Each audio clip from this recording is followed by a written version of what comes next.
guys, welcome back to my channel. In today's video, we are going to be talking about Amazon FBA product research. Now, this is really going to be what makes or breaks your business as a new seller. So I want to give you all of my tips and tricks on getting started with product research and how you can start identifying potentially profitable products that you can sell on Amazon using the best software in the game. So keep on watching.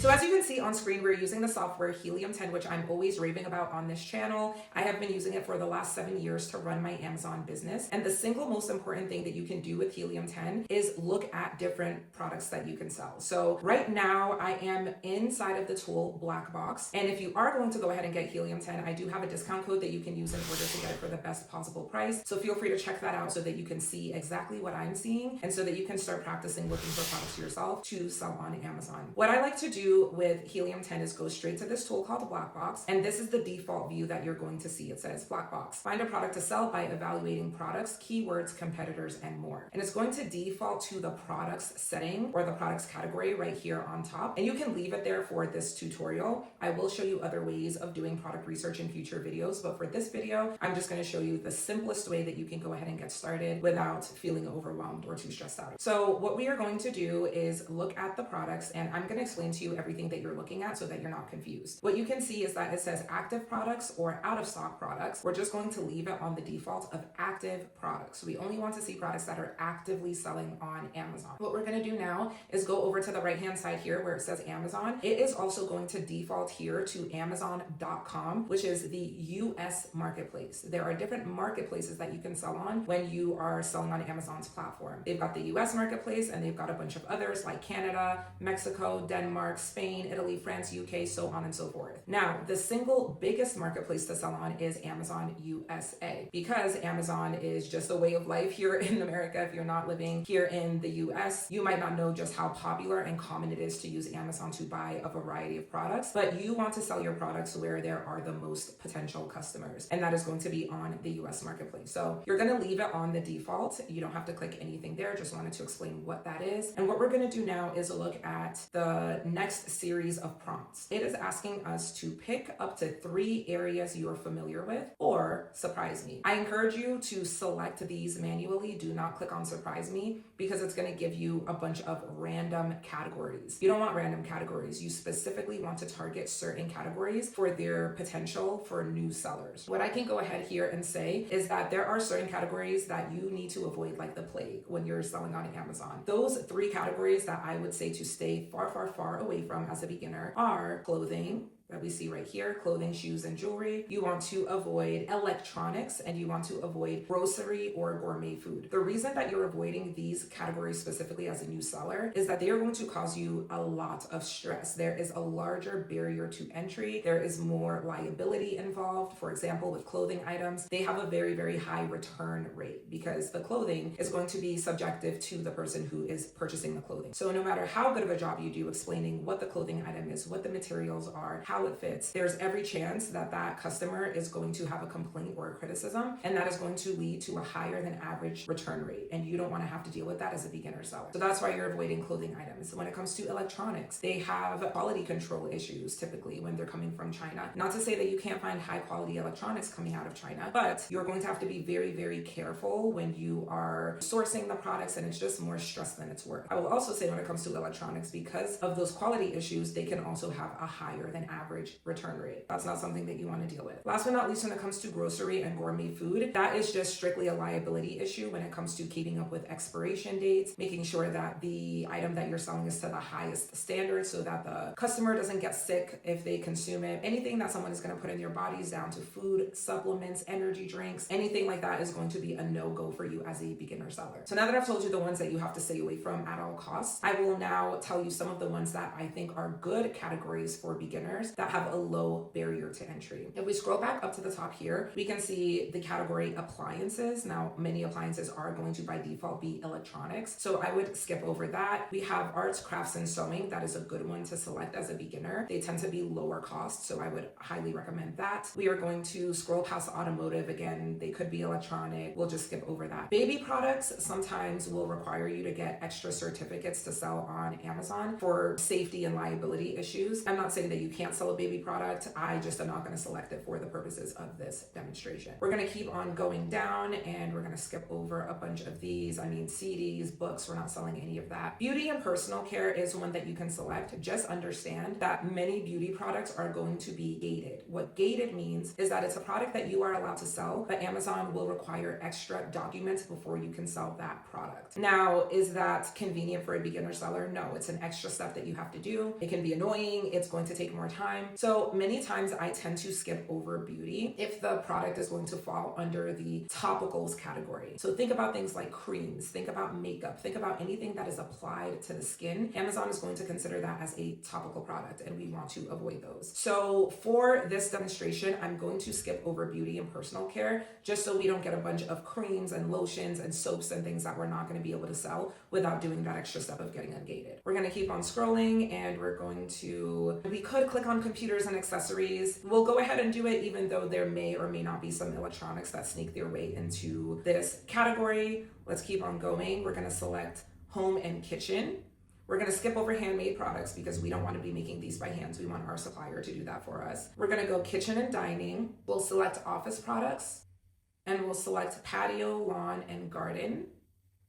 And then last but not least, we'll go ahead and do pet supplies. Now, these are all of the ones that I would say are good to poke around with. Sports and outdoors, we'll slip that in there as well. Now, it's telling us to pick up to 3 areas that we are familiar with, so I'll unselect some of these, but I just wanted to give you a little bit of a freebie of some of the ones that I think would be appropriate to get started with since there's so many to choose from. I'm trying to help you guys out, make it a little bit easier. So I'm gonna go and unselect a few of them, so we narrow it down to 3. I'm gonna leave home and kitchen. I'm gonna leave let's see, kitchen and dining, I'll unselect just so we can get a little bit of variety. I will leave office products and I will leave pet supplies. Everything else I'll go ahead and unselect so that we narrow it down to just 3. Well, we have 4. We'll get rid of office products for this demonstration. So we've narrowed it down to pet supplies, home and kitchen, and arts, crafts, and sewing. So those are the 3 that I'm gonna leave. Now we see that the next box says price range. What price range are you most comfortable selling at? Now, anything less than $10 is not gonna be viable at all, but this is telling us less than $20. You really want to be at $15 or better. The way that they kind of break it down is a little bit different than the way that I would do it inside of my program with my students, but either way, what we can do is skip over that and then we'll go $20 to $35. The reason that we're selecting this specifically is if we go higher than that, it's going to cost us more money to source the product. And we want to find products that are low cost. So we kind of have to find that sweet spot between not too expensive, but then also something that we can sell for a substantial enough amount to make a profit. So we're going to do 20 to 35. Now we move over to product size. We've got, should your product fit into a shoebox? The answer is yes. The smaller the size of the product, the lighter the size of the product, the cheaper your FBA fees will be, and the lower your shipping will be. So let's go ahead and click on yes here. Now it says competition. How competitive do you want the niche to be based on reviews? We want low competition products. So we've got easy, moderate, challenge, and saturated. We're gonna go easy, of course. And then last but not least, we've got this box here that says monthly revenue. If you could make blank amount in monthly sales, that would make you smile. So how much money are you trying to make in a month in sales? For here, we can just keep it simple and click $10,000 a month. So we're gonna go ahead and search based off of these numbers that we have filled in. And Helium 10 is going to do its thing and generate a list of products that are going to hit the criteria that we put in. So now we have a bunch of ideas for different products that we can sell. As we look, we can see we've got Easter Bunny throw pillows, we've got calming chews for dogs, we've got, let's see, more Easter decorations. So what you can do here is that you can filter products even more thoroughly. So you can go ahead and click on edit filters and pull back up what you've already input, or you can click on this advanced button. Now, don't get scared, okay? This is gonna feel like a lot more information. That's why I showed you the simplistic view first. But if you go ahead and click on advanced, it's gonna pull up much more specific ranges that you can input for your results. So instead of any and all products that fit that broad criteria that we just put in, now we can get a little bit more specific. Now, the reason that I wanted to go ahead and pull this up is because you can do a couple of really cool things to make it so that you're seeing products that would be an even better fit than what you have already put in. Now, what I want to draw your attention to is this box here that says exclude title keywords. So when you're looking at exclude title keywords, this is very, very helpful if in your search results you're seeing a lot of seasonal items. So seasonal items would be products that are sold for specific times of the year or specific holidays. At the time of recording this video, Easter has just passed. So we're gonna see a lot of Easter products being generated in our results that we don't want to sell. The holiday has come and gone already, and either way, we don't want a seasonal product. We want an evergreen product. So what we can do is go ahead and type in Easter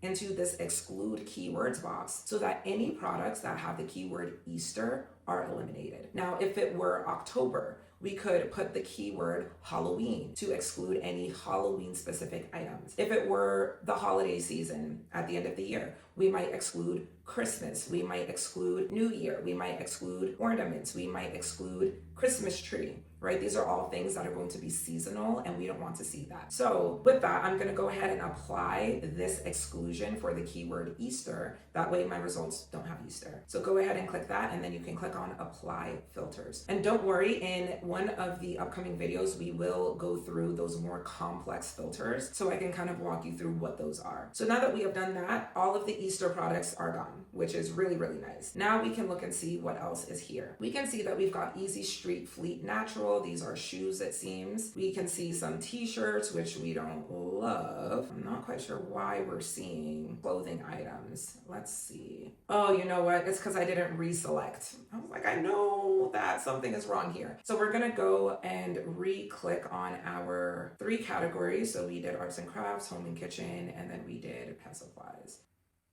Let's make sure that we still have Easter excluded. Yep. And then let's go ahead and apply our filters. There we go. Much, much better. So now we can see products that would fit our criteria. So we've got these Flintstones scrapbooking crafting sticker set. You don't want to sell a product where there is a brand in the title, or you don't want the product itself to have the brand name. So this product is literally, the whole point of it is that it's the Flintstones, but the Flintstones is protected. So you would not be able to sell your product under the Flintstones because that has a trademark. So if you wanted to sell a product that was similar to this, you might say prehistoric cartoon characters, because you can't use the word Flintstones in your title. So you want to be careful when you are looking through the different product ideas. We've got bed sheets as an idea. We've got some ink, which I'm sure would be considered a dangerous good by Amazon, which again, you have to send in more documents in order to sell it. Not worth it to do that. And what you can do is just kind of skim through and look at products that could be potentially viable. I am going to go ahead and just kind of skim through, see if there's anything that is interesting for us to go ahead and take a look at. We've got throw pillows, we've got wall displays. Clearly, these are majority from the home and kitchen category. So as we're looking at these different product ideas, this one caught my eye. This is a pet or dog harness, and if you hover over, you can go ahead and see a lot of details pertaining to this product. What we can see is the ASIN of this product, which is just a series of numbers and letters that Amazon uses to identify products. So we can see the ASIN here. We can see the category that it's in, and within the category of pet supplies, this is number 227,071. So there are a lot of other products that are doing better than this product because the rank of the product is very, very high.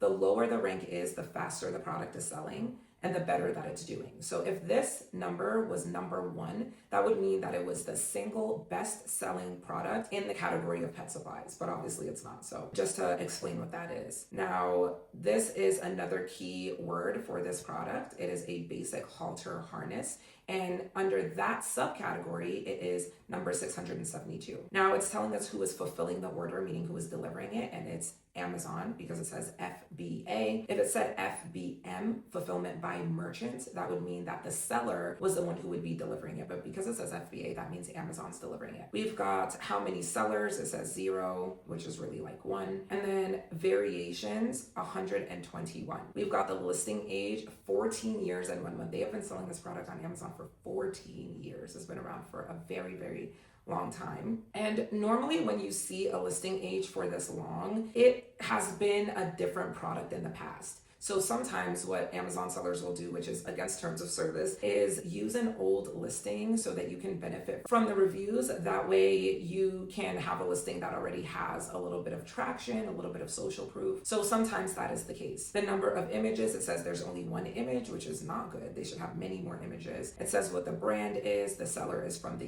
US. It says the monthly sales is 1. So that means that this is probably out of stock. The price is $19. It doesn't say what the fee is, again, probably because they're out of stock. And then it says what the review count is, 85, and the rating is a 4.4.